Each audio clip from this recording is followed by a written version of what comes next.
I'm John Williamson. I'm a Shiatsu practitioner. Have been for about 12 years now.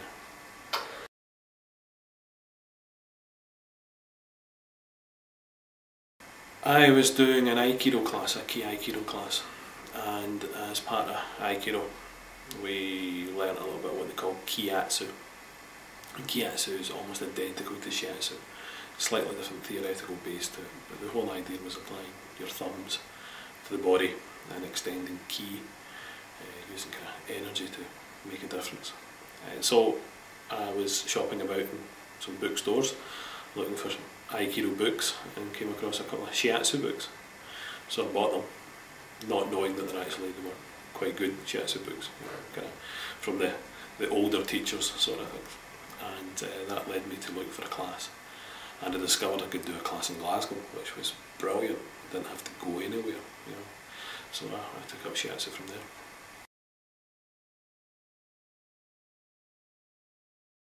Shiatsu is a form of massage, from Japan. And because it comes from Japan, it has a background that's very much this, well, it has a background of Oriental medicine, so an awful lot of that is from China. So it has the exact same background as acupuncture. And all the kind of the therapies that come out of China, things like Tui Na would be the closest thing to Shiatsu. So Shiatsu is a hands-on massage version, using all the theories that come from China. So things like yin and yang and 5 elements and all that sort of meridians, acupuncture points. So Shiatsu is just an amalgamation of that. The other thing about Shiatsu is that when it originated, which was back in the early 1900s, about 1910, 1920, the idea was that we were amalgamating Western kind of ideas with Oriental ideas. So we're using Oriental medicine to treat Western viewed ailments. So there's a kind of a mishmash coming together. And it was a kind of resurgence of the idea of taking massage away from just pleasure and bringing it back to a kind of therapeutic sense. So yeah, people think Shiatsu is an ancient practice. Well, it's based in ancient theories and practices, but actually it's only been around, like many things out of Japan, it's only been around since about 1915, 1920.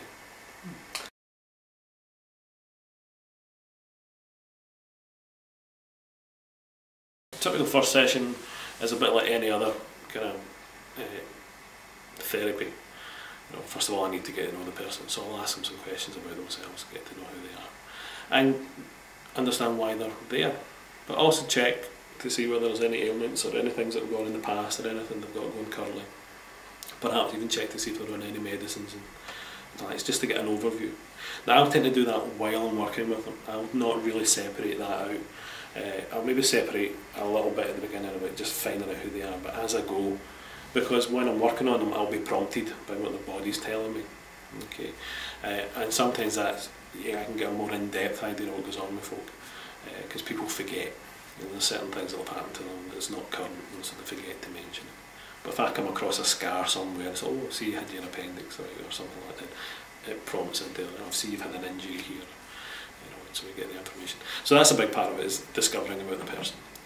The first thing that happens hands-on is I'll take a diagnosis from their abdomen. In Shiatsu we have a wee map.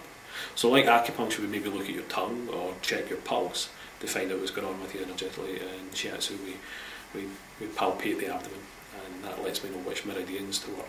Okay. And I'm looking for a meridian with the least amount of energy in it, and perhaps a meridian with the most amount of energy in it. And hopefully there's a link between those two. But the main one's the one with the lack of energy. And so that tells me where I want to work in the body.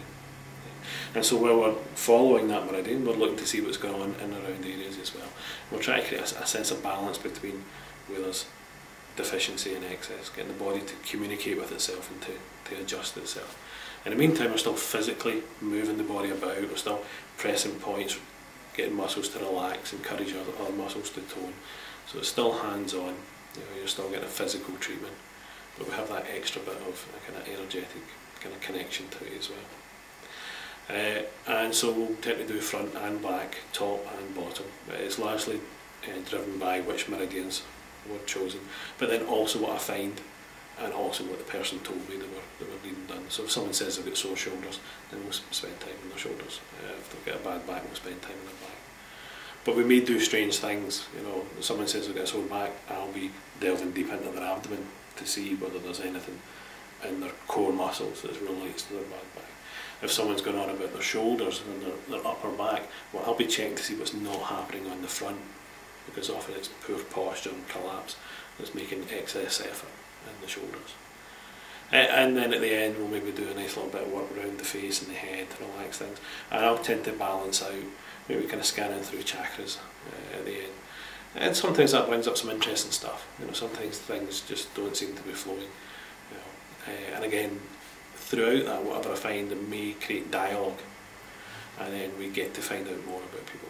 So although we ask a lot at the beginning, we're sort of asking all the way through, trying to learn things about people and trying to build a relationship to their aches and pains, to what goes on in their life, and then hopefully they can go away and then think, oh right, maybe I need to change something here, or maybe I need to do more of something that I'm not doing enough of. It's all about feedback. Now, I can take the point of view that yeah, I'm going in there to, I talked about deficiency and excess, okay, and try to create balance in that, but it's not really me that's doing that. What's happening is I'm drawing attention to it, and we're encouraging their body, their mind, their subconscious to make changes in that. Now, I probably could go in there and manually move it, but the chances are it won't stick. Really, if it's meant to move, it will move. And all I'm doing is encouraging the body to be more aware of itself. So Shiatsu is almost like having someone meditate on you. You know, we're trying to bring awareness to the body and what condition it's in. Our lives are all external, so we don't listen to our bodies until they scream at us. And something like Shiatsu is just a chance to stop and reflect on how we feel, what our body's telling us.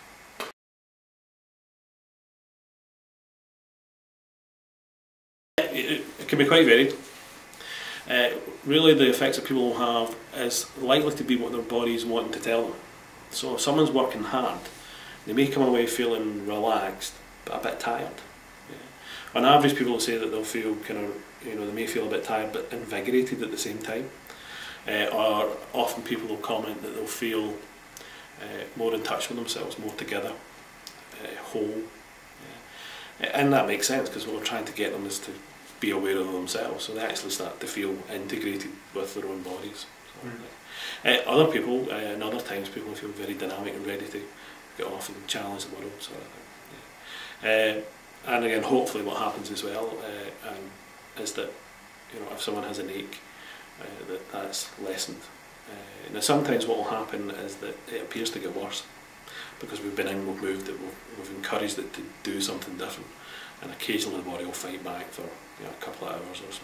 But usually by the next day, or, you know, by the end of the next day, they're actually feeling a big change in that area. So, but it can vary from person to person as to how they respond.